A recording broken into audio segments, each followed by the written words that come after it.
वफाकी वज़ीर इत्तलाआत मरियम औरंगज़ेब का कहना है कि सीनियर सहाफ़ी अरशद शरीफ की मैयत पाकिस्तान रवाना कर दी गई है। वज़ीर आज़म शहबाज शरीफ के कीनिया के सदर से गुफ्तगू के नतीजे में कानूनी उमूर तेज़ी से अंजाम पाए। उन्होंने बताया कि अरशद शरीफ की मैयत रवानगी के लिए पाकिस्तानी हाई कमिश्नर सैयदा सकलैन ने कई घंटे तमाम मराहिल की निगरानी की। सैयदा सकलैन मैयत रवानगी तक नैरोबी एयरपोर्ट पर ही मौजूद रहीं। मरियम औरंगज़ेब का कहना था कि कानूनी मराहिल की तकमील के बाद अरशद शरीफ की मैयत को पाकिस्तान रवाना किया गया है। इससे कबल मरियम औरंगज़ेब ने अपने एक बयान में कहा था कि अरशद शरीफ का पोस्टमार्टम किया गया था। कीनिया में पाकिस्तान की सफ़ीर कानून का आज़ाद मुकम्मल करने में मसरूफ़ हैं। कागजी कार्रवाई मुकम्मल होते ही अरशद शरीफ का जस्द खाकी वतन वापस लाया जाएगा। मरियम औरंगज़ेब का कहना था कि सहाफ़ी अरशद शरीफ का जस्द खाकी आज रात इस्लामाबाद पहुँचाने की कोशिश जारी है।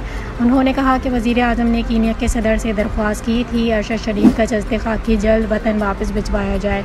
वफाकी वज़ीर का कहना था कि वज़ीर आज़म को तमाम पेशरफ से मुसलसल बाखबर रखा जा रहा है।